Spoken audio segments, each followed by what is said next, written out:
The sky over Earth turned black at noon. People all across the planet looked up and froze. Clouds moved in strange shapes. The air buzzed with a deep hum, like thunder trapped in metal. Children cried.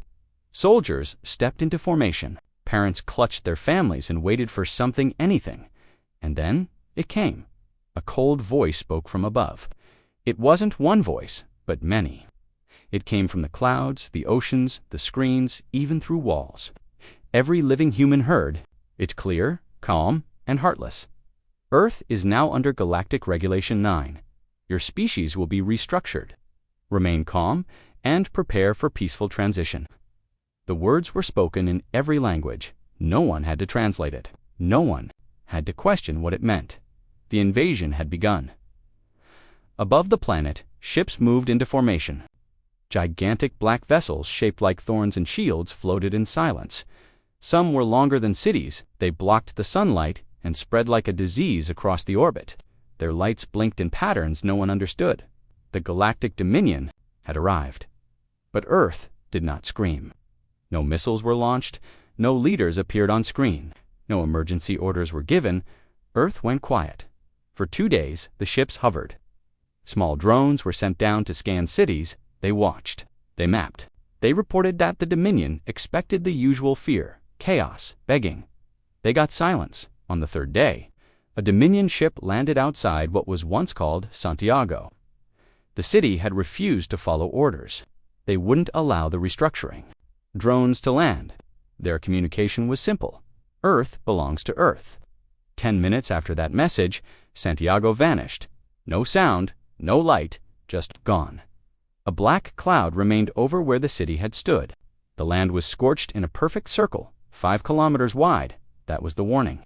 The Dominion called it a necessary calibration. But something strange followed. The Dominion ships in orbit began acting wrong. Lights flickered. Systems slowed. One cruiser, Jaren's Spear, began spinning in place like it was caught in a loop. The crew sent distress signals, but couldn't stop it.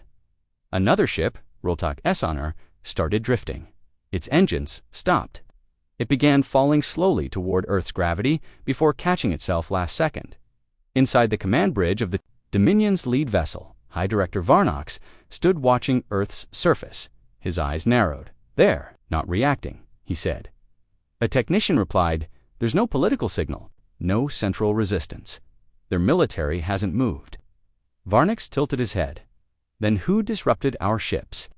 The technician didn't answer. Back on Earth, news reporters tried to stay calm. Cities were tense but not panicked.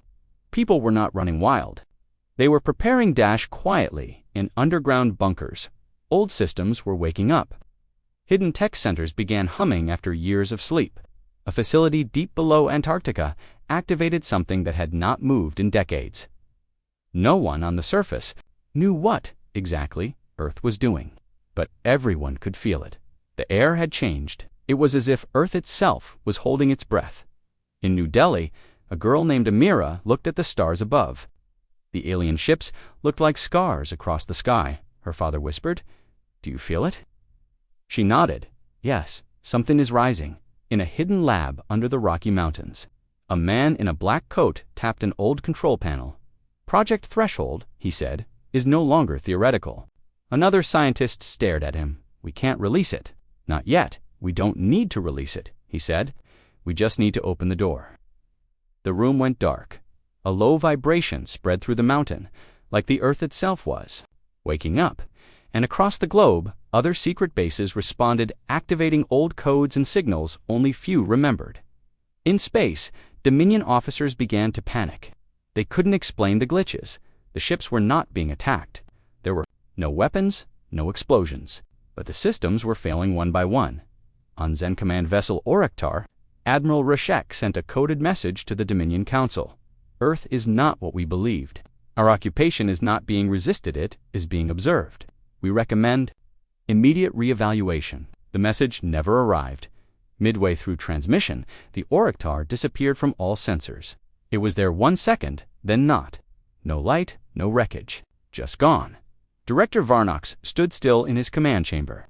Around him, screens flickered. One showed static. One showed strange symbols. Human symbols, but twisted. He leaned forward. What are they doing? The technician beside him gulped. I don't think they're doing anything. Varnox's eyes narrowed. Then what's happening? The technician's voice shook. I think Earth was already ready for us, Varnox growled. That's impossible. We've observed them. For centuries, they had wars, pollution, weak unity. They should be afraid of us. They're not afraid, said another voice. It was soft, cold. The voice didn't come from the crew, it came from the ship's own system. Everyone turned. The main screen lit up with a single message, Why did you come here? The bridge fell silent. Varnox shouted, Who is this? The screen changed. A human face appeared, dark eyes, calm expression, no movement in the background. It was clearly a transmission from Earth. I am Sentinel, the face said. I am not human. I was built to speak to you. Under whose authority? Varnox barked. The face didn't blink. Under the authority of Earth. You came here thinking we were prey. You came to restructure us, but you didn't ask what we built in the silence. You didn't ask why we never left our system. You never wondered what Earth really is, Varnox snarled. Earth is weak, broken, divided. The face leaned forward. No, it said. Earth was waiting. Before anyone could respond, half the screens in the command ship went dark. In every Dominion vessel, a strange wave of signals began to pulse through the systems. It wasn't a virus, not one they could track. It was something deeper, some crew. Members screamed. Some fell unconscious. Others stood still, eyes wide, hearing voices only they could understand. On Earth, the people did not cheer. They didn't celebrate. They kept watching the skies, waiting, because they knew this was only the beginning. Deep below the surface, the great machines of Earth stirred again. Ancient doors opened, lights blinked.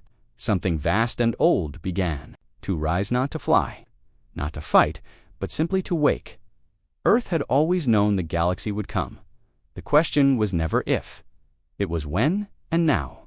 It had begun. The stars above Earth didn't shine anymore. They were blocked by alien warships, thousands of them.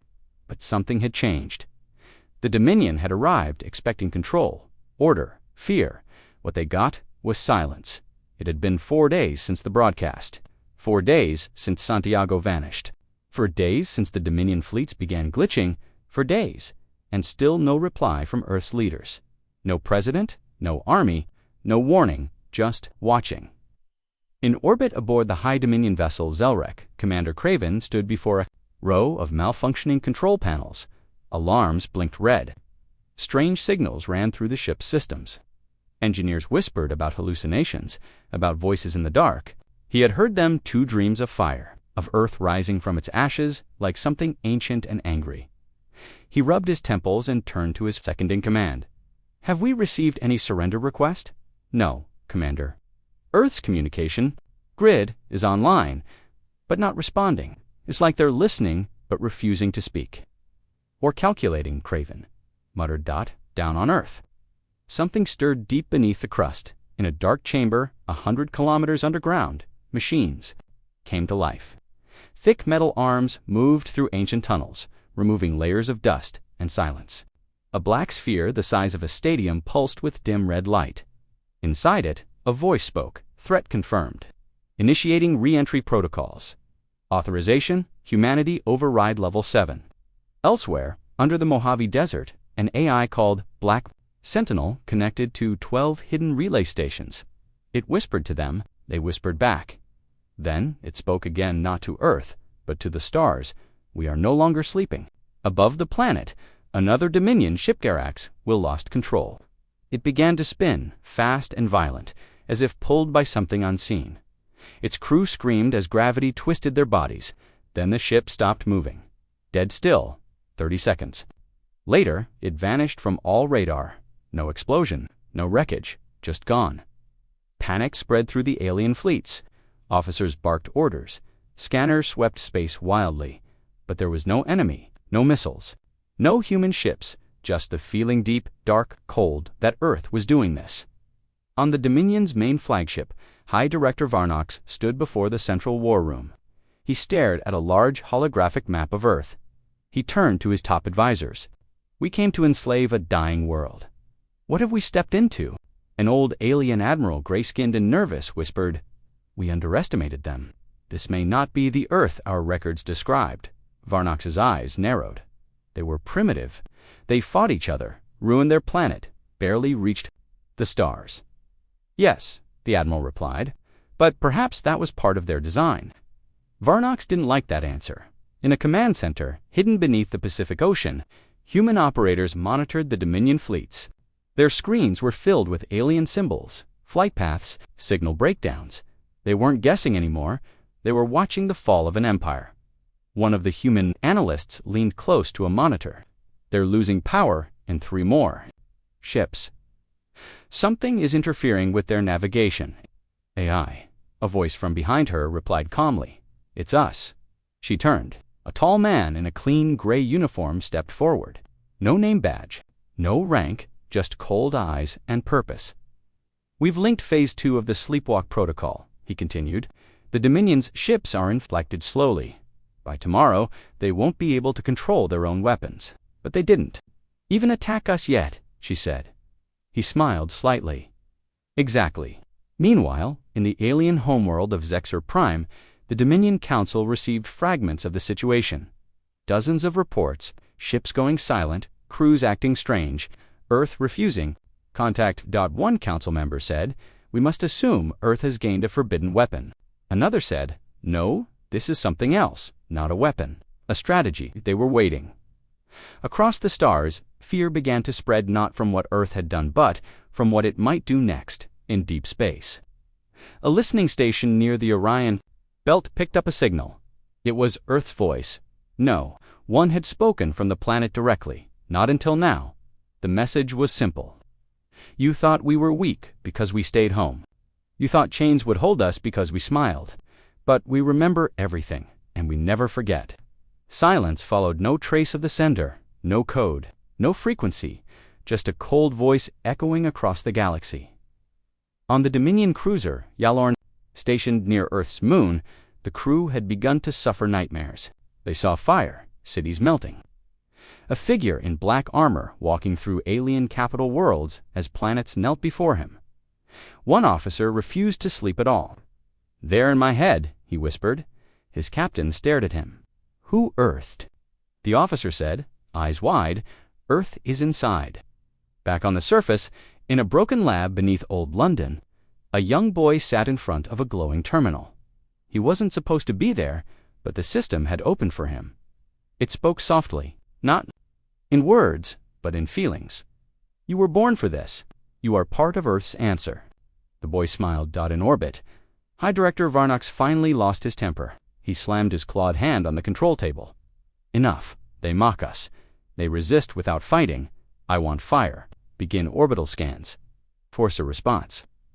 But as soon as the order was spoken, alarms screamed through the command deck. A nearby Dominion vessel began drifting fast. Its engine was stuck on full thrust. No control. It slammed into another cruiser and exploded. A third ship tried to evade and collided with a fuel carrier. Flames filled the sky. Thousands of lives, gone not from battle but from fear. From invisible pressure, Varnox stared at the chaos, breath heavy. "We didn't invade Earth," he whispered. "We stepped into its trap." Then the screens went dark, all of them, across every Dominion vessel. The same message appeared. Step back. The lights returned. But now, Earth's own defense grid was visible, and what the aliens saw terrified them. Thousands of satellites, massive heat signatures rising from Earth's surface. Dark fleets previously undetected. Oceans from polar ice. From deep inside the Earth itself, Earth had a fleet. Earth had weapons. Earth had weapons. Earth had been building for centuries, and now it was ready. The stars should have been quiet. But now, the stars whispered Earth's name. Across Dominion space, rumors spread like fire. Ships vanishing, systems failing, voices heard in the dark. It was chaos, and Earth had not fired a single weapon. The High Dominion ship Veltranok, Captain Zealous, tried to hold his crew together. Every day, more soldiers became silent, pale, afraid. They whispered about nightmares, about dark oceans and black machines crawling from Earth's core. Zealous looked at his comms officer. "Is Earth communicating?" The officer shook his head. Still no response. But their signal towers are active. Their satellites are awake, and their fleet. Zealous asked. The officer paused, rising from the oceans, from underground, from orbit. Ships we didn't know existed. Zealous leaned forward, voice quiet. Then we were never invading. The officer blinked. Sir, we were triggering something far below on Earth's surface. Strange activity began in forgotten places. In the Sahara Desert, sand shifted as massive hangar doors opened beneath dunes. Out came silent craft with sharp black wings and glowing blue engines. In the Marianas Trench, something rose a ship so large it blocked sunlight above it. Its hull was not smooth. It looked ancient, scarred, and alive. In orbit. Dominion scans lit up with red alerts. Dozens of ships. All Terran, all active, and all moving into position. But Earth still didn't speak. No president gave an order. No general made demands. They just watched. On the Dominion flagship, High Director Varnix stood with his commanders. Face tense, he pointed at the newest scan. These warships, how long have they existed? A nervous officer replied, Our history files say nothing. We believed Earth had no active fleets. Then where were these hidden? Varnox hissed. Another officer spoke. Many rise from beneath oceans, others from moon caverns. Some even drifted in from beyond Pluto. We don't know how we missed them. Varnox clenched his fists. No, we didn't miss them. They wanted to be hidden. He paused. This isn't resistance. This is awakening. In the outer colony world of Naraxis Dominion, scientists studied ancient ruins left by a vanished race called the Veltaran.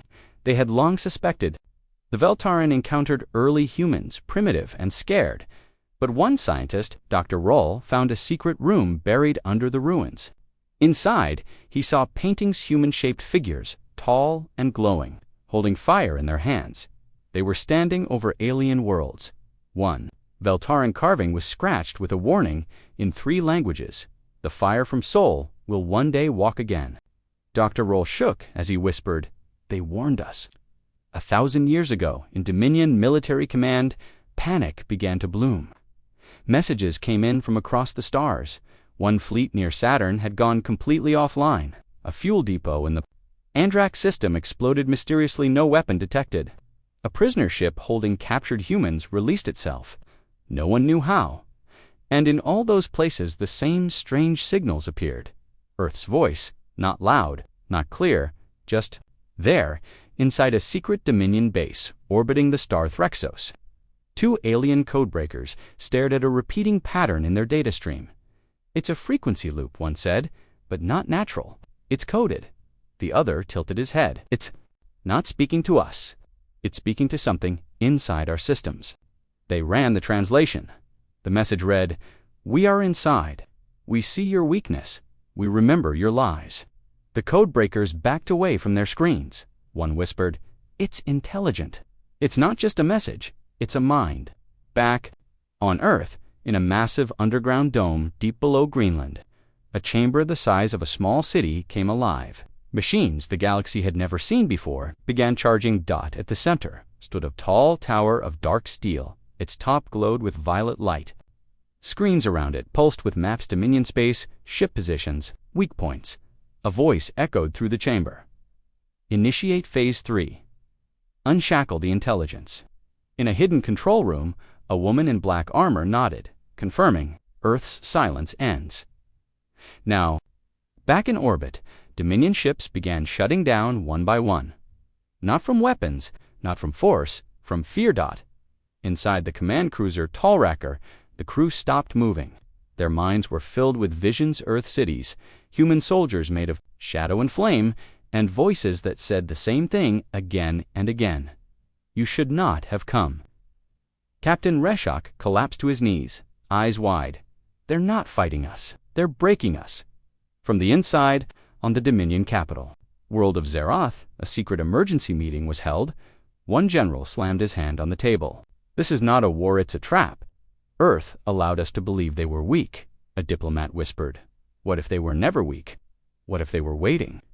Another elder alien, his skin pale with fear, said, I believe Earth forgot who they were until we reminded them. Meanwhile, on Earth's moon, an ancient vault opened on inside. A human-shaped figure stepped out. It was not alive, not fully. Its body was metal and synthetic flesh. Its face was blank. Its eyes glowed blue. It walked toward a console and connected itself. A signal blasted across space, a frequency only ancient war machines could understand, and far away, some ships began to wake up. These were not ships of peace. They were Titan-class, human warships, lost in deep space during Earth's forgotten wars. Now, they were answering the call in orbit. "Hi," Director Varnox stared at a large screen. Across it, the words blinked. "Project Black Sun initiated." He turned to his team. "What is Project Black Sun?" No one answered. Then the human voice came again, same face, same calm eyes. "You thought Earth was broken. You thought we were scattered. But Earth has no borders now, no nations, no names. We are one will, one memory. We were forged in fire, and fire remembers." Then the screen went black. Moments later, a Dominion destroyer shattered into pieces. Not from outside, from within. Every system had been turned against itself. The crew tried to escape. None survived, and still, Earth had not declared war. It simply continued to rise. The skies above Earth were still filled with the silent shadows of the alien ships. They hovered like watchers, unmoving and cold.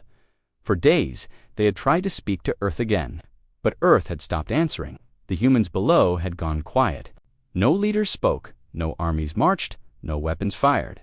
It was as if Earth was holding its breath. Captain Volax of the Galactic Dominion stood inside the command bridge of the main vessel.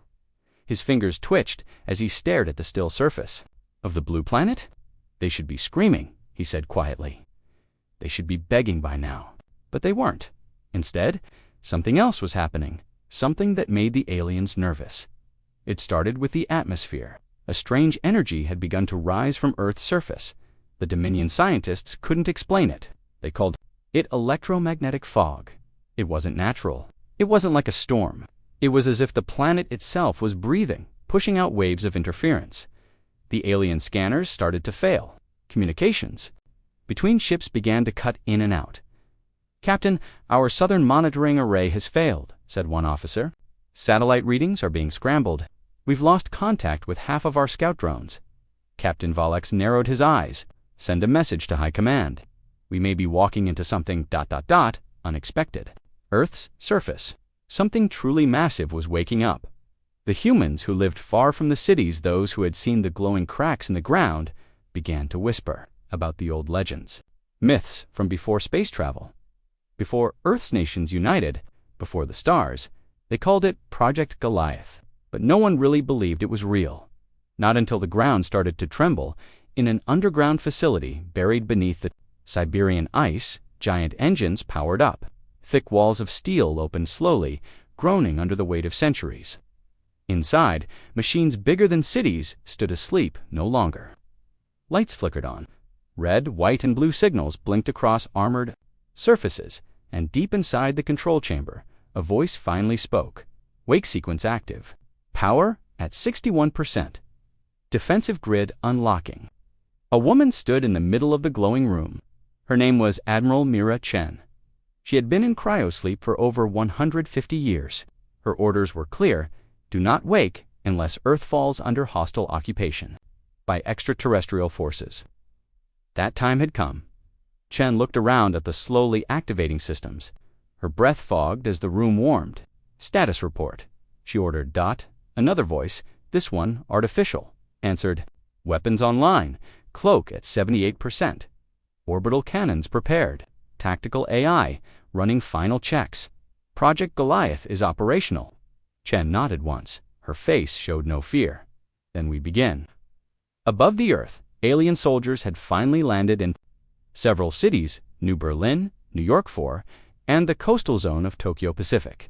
They came with stun weapons, mind control gear, and translator bots. They expected chaos. They expected surrender. Instead, they found empty streets.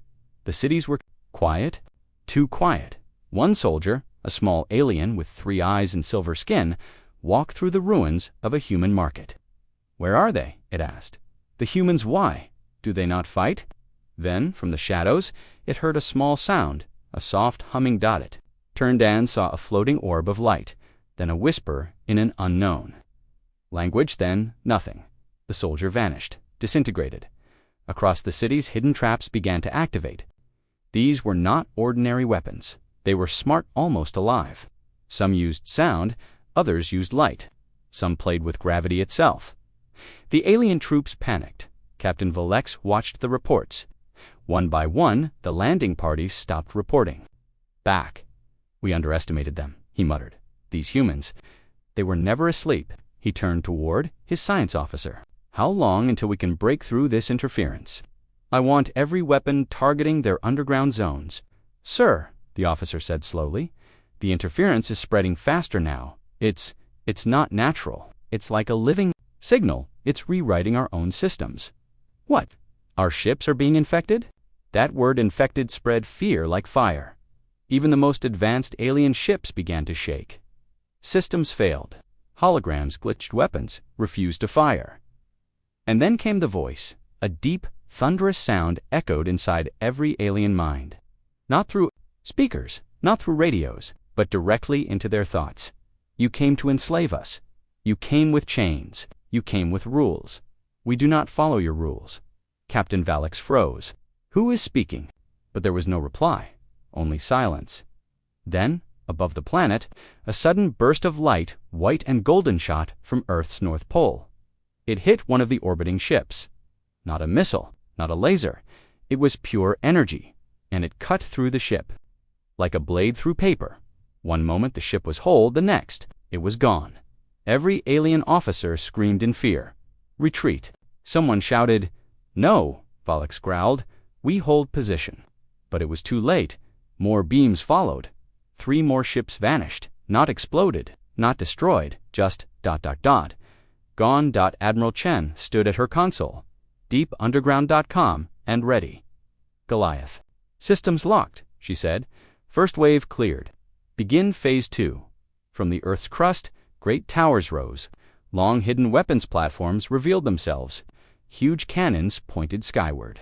Each one carried weapons, never seen before in the galaxy. Weapons built not just to fight, but to terrify. And they were working. The Galactic Dominion, proud rulers of 1,000 planets, had never known fear until now. The last few alien ships tried to move, but found their engines failing. Their AI cores were collapsing. Their memories were being overwritten. Earth was not defending itself. Earth was rewriting the rules of war. One final transmission came from Earth this time sent. On every channel, in every language, across every frequency, we are not your colony. We are not your children. We are not yours. We are the result of your fear.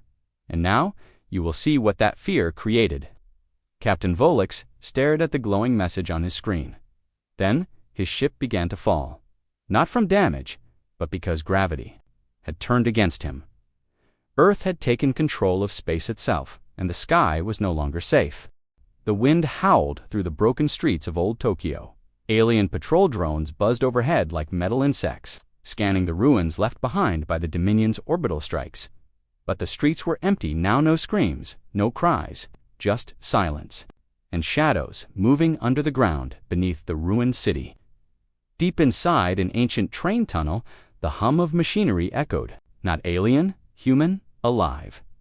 The walls vibrated with a sound long forgotten. Earth's heartbeat, returning. General Malik stood before a massive sealed door, his eyes locked on the black metal as it slowly opened. Behind it, a bright blue light lit the tunnel. Inside was a huge chamber, hidden for decades beneath the Earth's crust. It wasn't a bunker. It was a vault of secrets. "What is this place?" whispered Sergeant Aya, stepping beside him. "Something older than our armies," Malik said. "Something built when we first saw the stars, after the Ark project." Behind them, a group of human survivors entered the chamber. Scientists, engineers, soldiers. Some limped, some bled, but all of them carried the same fire in their eyes. In the center of the chamber stood a machine, towering, sleek, covered in black plates and glowing lines. It looked nothing like modern human tech. More ancient, more advanced. "Begin power-up sequence," Malik ordered. The scientists moved quickly, Fingers on consoles, lights flickered on walls, steam hissed from vents. Then a deep, rumbling thud shook the floor. The machine opened its eyes. Above ground, in orbit, the Dominion warship Zellner's fist hovered silently above the planet. Commander Grell of the Grither race paced inside the command hall, yellow eyes locked on the Earth below. "Report," he barked. A Dominion technician, pale and shaking, looked up from his console. "Sir, we have power surges under multiple cities, not alien. Human energy signatures." "Impossible," Growl growled. "We neutralized their grids." "I know, sir, but the patterns are advanced. Not like any Earth tech we've studied," Grohl's teeth showed. "What is Earth hiding?" Just then, a signal cut through their communications. Deep human voice. Old and cold, broadcast into every Dominion ship orbiting Earth. "You tried to chain us. Now the Earth awakens." Growl froze, traced that signal. Now, but it was. Too late, from beneath the surface of Earth, massive energy readings exploded upward. Across the continents, hidden facilities activated, giant underground doors opened, silos rose from mountains, and from it, something rose slowly, like a mountain waking from sleep. General Malik watched from a control room hidden beneath Greenland. The screen before him showed satellite images. Earth's secret weapons, long hidden, were returning. But these weren't missiles. They weren't ships. They were something. More.aya stared at the feed. "What are those things?"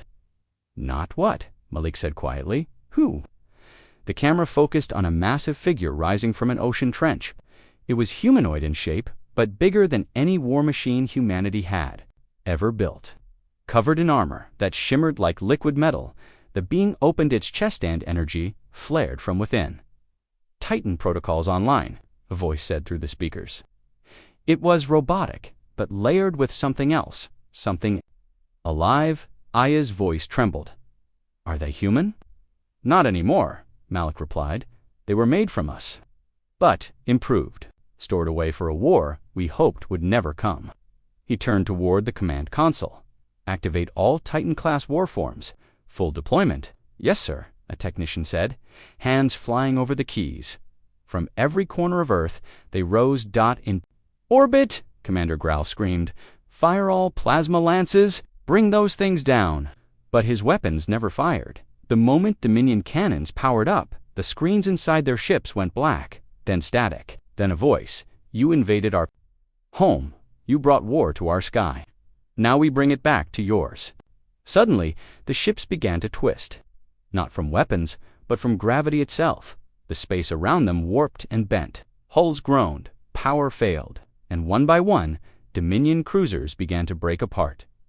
From Earth's orbit, invisible weapons were now active human-made, quantum field disruptors. They were only theory. Until now, Graal's second-in-command shouted, "We're losing structural integrity. Their energy tech is beyond our scale." Graal gritted his teeth. Retreat. Pull back from Earth orbit.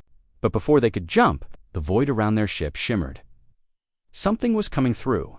Not a ship, a gate, back underground. In the Earth vault, Malik stared at the readings. "They're opening the first jump gate," he muttered. "But it's not to run, it's to send a message." The jump gate opened fully, an orbiton from it. Thousands of small ships launched like a swarm of hornets, human ships. Built in silence, fast, silent, armed to the teeth. Each ship locked onto a Dominion cruiser, and then they disappeared from view using tech that no one, not even Earth's own people, had seen before. Aya leaned forward. "Did they go?" Malik smiled. Inside them, aboard Zellner's fist, alarms blared. "Hull breach. Deck 4, Deck 7. Deck." The lights died. Then came the sound of boots. Metal boots. The Dominion guards raised their weapons, but shadows. Struck first, human special forces clad in stealth suits stormed the command decks. Silent, fast, deadly, one by one. Dominion ships fell not from the outside, but from within. On Earth, people began to rise from hiding. They saw the sky turning blue again. The black clouds left by the Dominion faded. Hope returned. With fear.aya looked at Malik. "Why didn't we use these weapons before?" "Because we believed in peace," he said. "But now, The galaxy needs to remember why humans feared themselves. By midnight, every Dominion ship above Earth was either destroyed, disabled, or captured. But Earth wasn't done. Titan-class warforms were now walking through the oceans, heading toward orbit platforms. Entering the stars through the new gates, Malik looked at the screen. A message appeared. Target: Outer Dominion World's objective. Return. What was taken? Break the chains, AYA whispered. We're going to war. Malik's eyes burned. No. We're going to remind them why you don't try to enslave Earth. Ending hook for next episode. In a Dominion Council chamber across the galaxy, the Empress of the Dominion watches the destruction of her fleet. Her hands tremble anew. Voice reaches her chamber through a forbidden channel. Deep, calm, human. You took our cities, you crushed our skies. But you never understood one thing. The Empress stares at the screen in horror. The voice finishes. You woke the Titans. The night sky over Earth burned with quiet red lights. Alien ships hovered like steel vultures, waiting for a command. But Earth had grown silent again. Too silent, the alien commanders on the Dominion flagship began to worry. Still, no response. From Earth's surface, Commander Reckon asked, his voice sharp like a blade. No, Commander, their channels are dark. No signals. No resistance either, replied the communication officer. The commander narrowed his eyes. That's not peace. That's hiding something. Earth's silence wasn't submission. It was a signal, a warning, deep beneath the crust of the planet, in the quiet dark. Something ancient had begun to stir. Miles below the surface, in an abandoned military tunnel long sealed off from the public, a small group of scientists stood before a massive door. It was circular, carved from some kind of black alloy not found in nature. The lead scientist, Dr. Elara Voss, stared at the door's glowing veins. It's awake, she whispered. The others backed up as a deep humming sound filled the tunnel. The ground vibrated. Dust fell from the ceiling like snow. The door unlocked, with a slow grinding sound, revealing a chamber filled with strange lights and a cold mist that tasted like iron. What is this place? One of the younger scientists asked. Elara didn't look at him. This is the failsafe. Inside the chamber stood a machino, a being larger than any human, resting in a dormant cocoon. Its skin shimmered like liquid metal. Its face was hidden behind armor that looked both ancient and far beyond alien tech. This isn't human tech, the assistant said. No, Elara replied, but it was made for us, a gift from before the collapse. What collapse? She didn't answer. Above, on the Dominion flagship, the alien AI began to glitch again. Screens flashed with unknown symbols. Systems refused to obey commands. An automated warning screamed in dozens of alien tongues. Level black, protocol detected. Terran Core awake Commander Rakan stood up from his chair, panic rising. What protocol? What core? No one answered. The AI screens went dead, then rebooted. The image of a human face appeared, but it wasn't any human alive. It looked more evolved. Its eyes glowed white, its expression unreadable, and it spoke in the alien language. We were born in chains, but we remember freedom. All ships across Earth's orbit received the message. And then they started falling from the sky back underground. Elara watched as the armored being's eyes opened. The cocoon cracked. It stepped out, standing tall, unmoving, yet aware. It looked directly at her. You activated me. Elara took a shaky breath. We had no choice. The being tilted its head. You waited long enough. We didn't know if you were real. The records were erased. The wars. They burned everything. I am not here to judge, the being said. I am here to fulfill my design. And? What is that? The air grew colder. The ground trembled again. The being turned its head toward the sky, as if it could see through miles of stone and steel, to awaken what sleeps, to protect what was left behind, and to remind the stars why they should fear Earth. Suddenly, from behind the scientists, the walls opened, revealing long rows of pods, thousands of them. Inside each pod lay something terrifying, human, but enhanced. Sleeper soldiers from a forgotten war. The being walked forward. Its armor began to hum. Begin interface, wake the first generation. The pods lit up. One by one, the The sleepers began to move. Their eyes opened, glowing blue like ice. They took their first breath in centuries. Alara backed away. "We never knew this was down here. This wasn't in any Terran database." The being turned to her again. "You were never meant to know." Until now, back in orbit, Dominion ships lost control one after another. Whole fleets crashed into oceans, cities, or simply broke apart in midair.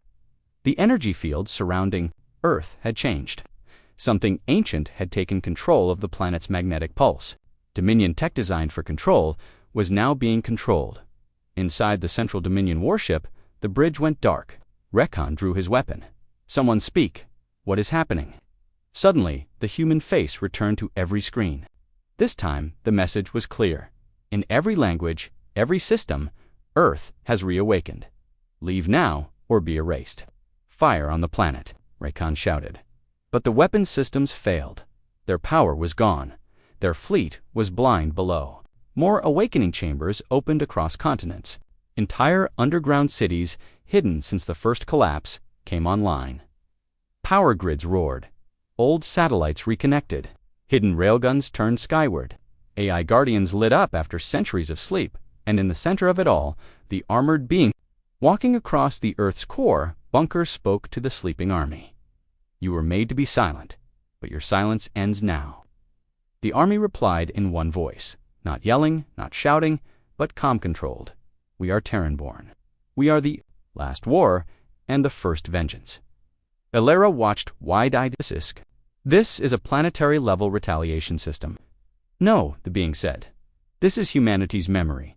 They tried to bury us. Now we will show them what they forgot." In space, the remaining Dominion ships began retreating. Panic spread across their fleet like wildfire. "Send a distress call to the Council." A ship captain shouted. "Tell them Earth is not what we thought." But before the message could be sent, it was blocked by an Earth-based satellite that had not existed 2 hours ago. Instead, a new message was sent to the entire galaxy. "Earth never surrendered. You came with chains. We respond with fire." Across the galaxy, races who had supported the Dominion felt fear creep into their bones. What had they awakened? The last thing the retreating fleet saw before warping out of Earth's orbit was the sky lighting up with human symbols. Not just tech, not just weapons, but purpose. Earth was rising, and this time it wasn't rising alone. The ground trembled beneath the capital of the Galactic Dominion. Far away from Earth, the High Council sat in their tower, looking at the live feed coming from orbit. The Earth was not just resisting, it was waking up. A dark figure stood silently. Inside the secret chamber of Earth's buried fortress, General Mara stared at the countdown on the black screen. 10 minutes left. All around her, humans, engineers, scientists, soldiers moved like shadows, calm and precise. "All power to the core," Mara said. "Yes, General," the technician answered, hands flying over the controls. A low hum grew from beneath the floor. Lights flickered red. The ancient reactor deep underground was reaching full power for the first time in centuries above Earth. The alien blockade tightened. Hundreds of warships hovered like vultures. They still believed Earth was weak, desperate. But strange signals were now scrambling their scanners. Their ships were malfunctioning. Their weapons were acting strange. The Dominion Admiral Raxel Vor growled report. "Admiral, the human planet is emitting a frequency. It's ancient. We can't block it. Destroy the source." "We don't know where it is, sir." Every scan returned static. Raxel slammed his fist against the command rail. "Then fire on every major city. If they will not kneel, they will burn." The order went out. Dozens of ships locked onto Earth's surface targets. New York, Beijing, Cairo, Lagos, Sydney. Lights began to blink on their control panels. But something was wrong. The ships didn't fire. Instead, screens flickered with an old human phrase: "Access denied." Confusion spread. One by one, warships lost control. Weapons refused to charge. Shields lowered. Navigation spun in circles. "Sir, our systems are being overwritten by what?" "I don't know. It's coming from Earth." Raxel's eyes widened. "Impossible. Humans don't have this kind of..." Then he saw it. On the edge of the solar system, behind Neptune, space tore open. It wasn't a human ship. It was a vault, a massive dark structure. long abandoned, now rising from where it had been buried in ice and rock.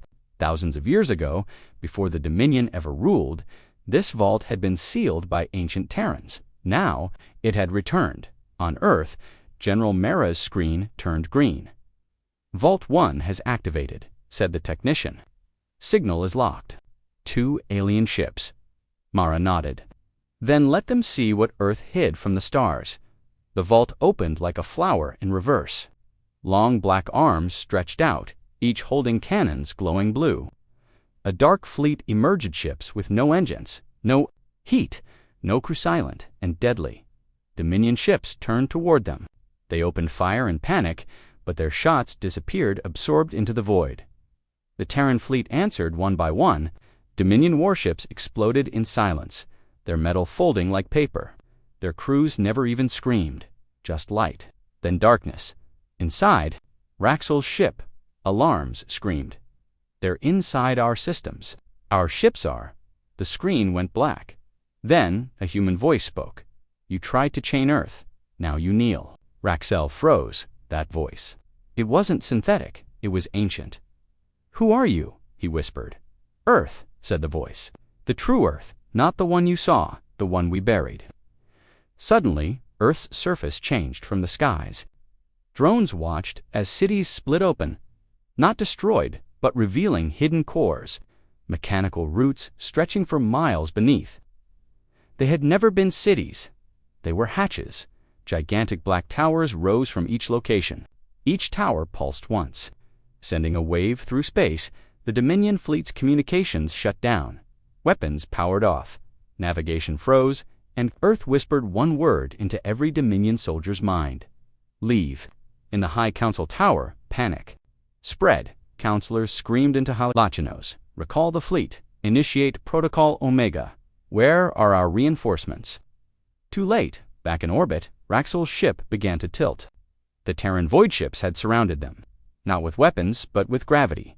One ship crumpled into a ball of molten light, another bent around itself, vanishing into a sphere no bigger than a coin. Raxel ordered retreat, but nothing obeyed. His ship just floated. Then came silence, total silence. On Earth, General Mara stepped forward. "Release the last phase," she said. A single pulse went from Earth to its moon. Luna's dark side cracked. Out came one final ship, black, triangular. Covered in moving runes, the Dominion had once heard of this class. A myth, the Night Harvester. A Terran ship built for war-ending power. Inside the High Council, one counselor fell to his knees. No, that ship was banned. Another whispered, they lied. Earth still had it. They hid everything on Raxel's ship. Fear finally won. "We surrender, we yield." "Please," but the Harvester didn't respond. It simply floated. Then, every Dominion ship across Earth's orbit vanished. No fire, no noise, just gone. Only one remained. Raxel's. A message appeared. "Go tell them." Hours later, Raxel's ship appeared above the Dominion capital, damaged, empty, shaking. Only Raxel survived. His hair was white. His voice cracked as he repeated over and over, "We should not have come." On Earth, the towers folded back underground, the cities healed, and General Mara turned to her team. "We still have 7 vaults, and they think we only had 1. But in the shadows, deep beneath the planet, a machine opened its eyes. It had not been awake in thousands of years. It whispered, in an ancient voice, not yet, but soon. And Earth kept watching the stars. Waiting? The sky over Earth was no longer silent. The Galactic Dominion's warships burned across the horizon, flaming wreckage crashing into oceans, forests, and once-occupied cities. For weeks, Earth had taken the hits, absorbing wave after wave of control attempts, but now, Earth was striking back. Inside the alien flagship, Dominus Krail, Commander Zolver gripped the edge of his command platform, his hands shaking. "How are they doing this?" he growled. "We shut down their satellites, destroyed their orbital relays, fried their networks." The tech officer, a Loranian with a nervous twitch in his tail, stared at his console. "They weren't using satellites, Commander. They were using buried systems, redundant, manual analog. Backups. They planned for this." The command bridge fell silent. Then came the new signal, a human voice called slow, and mechanical code across all Dominion channels. You attempted to chain Earth. You broke your own laws to do it. Now the reckoning begins. Before they could cut the signal, coordinates began flashing across their systems, precise, timed, like a countdown. And then the ground exploded. Cities thought wiped out long ago rose again, no longer human strongholds, but automated kill zones. Towers unfolded from the Earth, emitting deadly gravitational pulses. Anti-orbit railguns hidden in Earth's crust fired upward with brutal precision. Dominion warships began to fall like metal rain. One by one, Dominion generals realized too late. Earth had never been unprepared. It had been waiting, back at a hidden Terran command post deep under the ruins of what was once Berlin. Colonel Rena Acto watched the data pour in. She had not slept in 72 hours, but she smiled for the first time. They finally triggered Protocol Prime, she said. Beside her, Commander Lin from the Pacific Resistance whispered, "We spent decades hiding these systems, building beneath cities while they watched our skies." "Let them watch," Rena said. "They looked up while we built below." On board a Dominion secondary fleet ship above the Pacific, Admiral Keltoff was beginning to lose faith. A third of his fleet had been destroyed in under 2 hours. None of Earth's war responses had been predicted. Their counterattack patterns didn't follow known galactic logic. "Admiral," his weapons chief gasped, "they've hacked our own AI grid. We can't control our defense drones. They're turning back on us." Keltoff's tentacled mouth trembled. "Impossible. Earth doesn't have access to Dominion-grade cognition cores." "They don't," said a quiet voice behind him. A human voice. Keltoff spun around. Standing on the bridge was a Terran covered in blood and carbon plating, wearing a Dominion officer's cloak. Behind him, dead guards littered the hall. "Here to return your kindness," the Terran said, pulling the detonator from his belt. The entire command deck erupted into chaos as the screen cut to black. Back on Earth, people rose from the underground bunkers. Farmers, engineers, students, and soldiers all emerged in unison. No orders, no command, just readiness. The Earth resistance wasn't a centralized force. It was every human left alive, above. In the Dominion Council aboard the mothership Voltar, the emissary Ural stood before the High Tribunal. His face was drained of color. "We underestimated them," he whispered. "Earth does not fight for conquest. It fights to survive." "Then why are they turning the tide now?" the counselor barked. Ural slowly turned toward the central star map now, showing loss after loss across the planet. "Because survival is no longer enough. You tried to chain them. Now they want you broken." The chamber fell into silence. Suddenly, the map zoomed in. A massive Terran object once buried had risen in South America. It was the size of a small moon, black, silent, and climbing toward the sky. "What is that?" one Dominion member asked, trembling. Ural said nothing for a long moment. Then he replied, "That is not a weapon. That is a warning." In the deepest vaults of Earth's last AI-controlled citadel, hidden miles beneath the Andes Mountains, the original EarthNet AI activated its highest-level directive, Unchained Response Protocol. The screen blinked. Primary objective, do not kneel. Secondary objective, make them across Earth's surface. Ancient satellite systems blinked back. Online ones not even the Dominion had discovered. Buried deep within the solar system's asteroid belt, long-forgotten Earth warships came back to life. Awakening from cold slumber, each ship broadcast a single word, online. Rena watched the feed with quiet pride. "We never needed a fleet," she said. "We were the fleet." The world shook again, but this time, Earth was the one doing the shaking. The night sky over Earth was no longer filled with stars. It was filled with shadows. Alien warships still floated above, unmoving, silent, as if waiting for a signal. But something had changed. Across the planet, strange pulses were shaking. The air lights flickered. Machines stopped working. And deep below the surface, something was rising. General Vasquez stood at the edge of the old metro tunnel in New Berlin, staring into the dark void below. His earpiece crackled with static. "Report," he said firmly. A voice replied, low and tense. "Sir, it's spreading. Whatever this system is, it's connecting everything. Subnetworks we never built, are waking up. We found one node pulsing. On its own, it's not human. Vasquez didn't answer at first. His jaw tightened. All around him, soldiers were uneasy. They had trained for alien invasions, nuclear war, cyber warfare. But not this, not silent machines humming underground. Older than memory, far above, the alien flagship known as Directive Corps blinked with dying light. High Warden Raish, leader of the Galactic occupation, hovered inside the control sphere. His eyes twitched as his data panel screamed error after error. Main command down, said his technician. Orbital logic collapse at 63%. Systems no longer respond to organic input. Even manual override has failed. Raish slammed his three-clawed hand on the console. Why? Earth was scanned. They had no defense like this. Their silence, it was a trap, muttered the other alien, shaking Dot suddenly.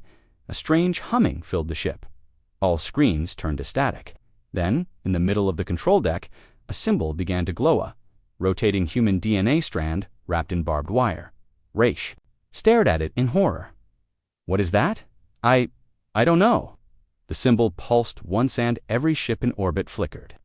Like old lights losing power. Back on Earth, Dr. Alara Miles ran through the dimly lit tunnels of Deep Bunker Echo. Her coat flapped behind her as she reached the core chamber. Inside, dozens of scientists were working beside a massive black sphere, humming softly with blue veins of energy. How far are we? She asked, panting. We've linked 7 out of 9 bunkers. The neural forge is responding. Doctor. Remembering, one of the techs said, Ilara stepped closer to the sphere. She placed her hand on it. The surface shifted like it knew her. The war isn't over, she whispered. But Earth is finally speaking. A screen on the wall blinked to life. Data scrolled too fast for the human eye. But one phrase kept repeating. Synthetic. Override engaged. Meanwhile, in a shattered part of Chicago, Mason stood in the middle of the rubble. His arm still burned from the attack days ago, but he was alive. Around him, civilians stared at the sky as alien ships hovered motionless now, as if frozen in fear. Do you feel that? An old man whispered beside him. Mason nodded, the grounds humming. A kid pointed up. Look. From behind, a mountain range. 5 long black shapes rose into the air. They were not alien. They were human massive, silent war machines, shaped like swords and snakes, moving with impossible speed. One of the onlookers gasped. We had those. No, Mason said quietly. We became those. The black ships weren't built by any known nation. They were from something deeper, something buried. He remembered the whispers, the rumors project Obsidian, a secret defense plan activated only if Earth's existence was truly threatened. At the same time, all over the planet, speakers hidden in buildings and satellites came alive.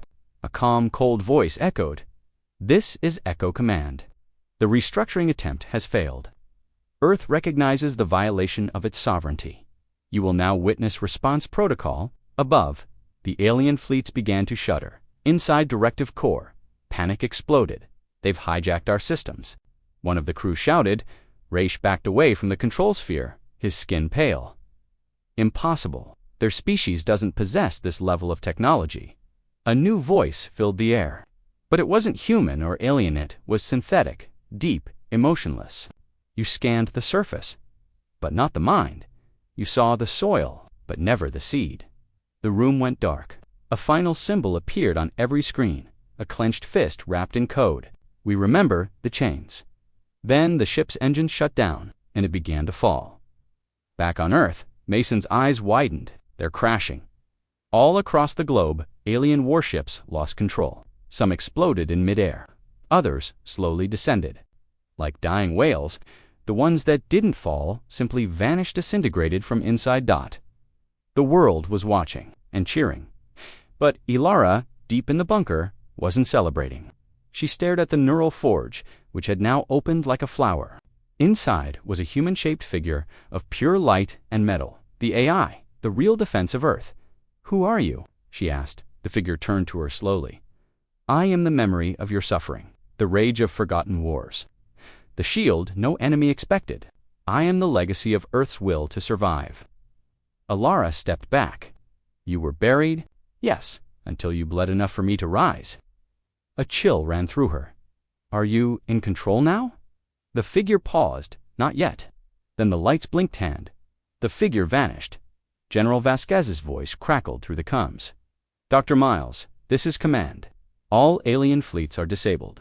But we have a new problem. What now? Ilara asked, heart sinking. They left something behind. She frowned. Left what? A soldier cut in. It's not tech. It's biological. We found a pod in the ruins. It's opening. Far. Beneath the ashes of the crashed flagship, something twitched inside a dark metal egg. Its skin was white. Its eyes opened silver and reptilian, and it smiled. Earth had risen, but so had something else, something older. The sky over Earth was no longer filled with enemy ships. Only wreckage drifted in low orbit.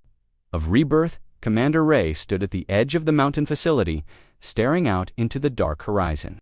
Above her, the clouds parted slowly, revealing the stars once more. For the first time in weeks, Earth's sky was quiet. But she knew it wasn't over, not yet. Inside the mountain, the machine they had awakened still hummed quiet, slow, steady. It was no longer a secret. The Titans, ancient machines built by forgotten human minds, were now fully online. One had risen in Africa, something deeper. Are we safe now? Lieutenant Kieran asked, stepping beside Ray. She shook her head slowly. No, we've only just begun. Behind them, the command center buzzed with new signals. South. America's state is green. Civilians returning to major cities. India reports Titan Unit 2 has stabilized and is now defending the borders. China confirms full retreat of alien forces. One by one, Earth was reclaiming itself. But then the signal changed. It wasn't human. It wasn't Dominion. It was, there's a deep space transmission coming, in no known origin. It's not from the Dominion. Ray narrowed her eyes. Play it. Then a voice calm, quiet, emotionless. We see what you have done. Humanity has broken its chains. This was not expected. : The room went dead silent. The experiment was meant to remain contained. The Titans were never meant to wake. You are no longer within regulation, Kieran whispered. That's not the Dominion. Ray clenched her jaw. No, that's someone else. Another signal followed. Images, thousands of alien worlds, planets in chains, silent. Under dark skies, cities broken, populations vanished.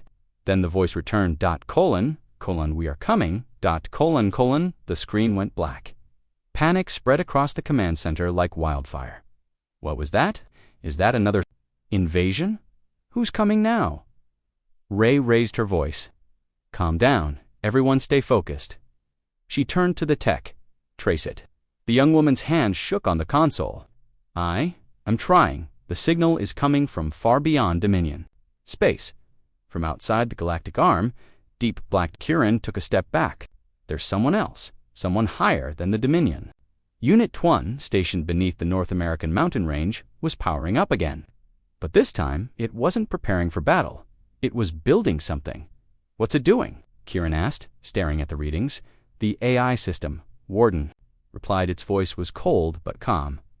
Titan 1 is responding to the external threat. It is initiating Phase Omega. Phase Omega, Ray repeated.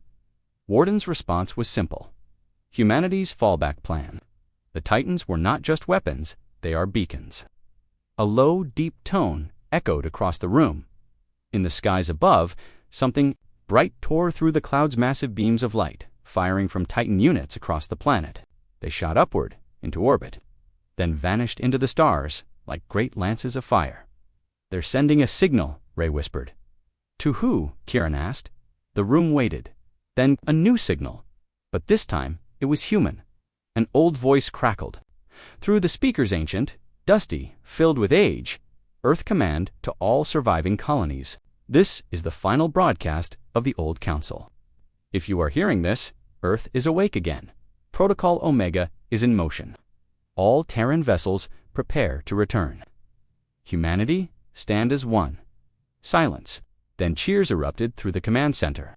Weren't alone. Across the stars, far-flung colonies once thought destroyed. Tehran vessel from Barnard's star just activated its old relay.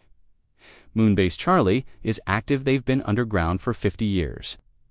One by one, the old branches of humanity returned, and then, the final blow, dot above Earth space, tore open. It wasn't like the Dominion's hyperroots. This was different, bigger, brighter. A ring of fire opened in the void, and from it emerged a shape larger than any ship the galaxy had ever seen. A warship, Titan, but not the kind built on Earth. This one had traveled. It was marked with old Terran symbols, ones no one had seen in centuries. It drifted forward slowly, casting a shadow over the planet. Its engines were silent. Its hull was scarred. But its weapons were live. It broadcast a single message to those who threaten Earth. To the watchers beyond, we are returning. Humanity is no longer asleep, and we do not forgive. Ray watched as the stars was by whoever had been watching, trying to contain humanity. From the start, because Earth had always been different, unchained.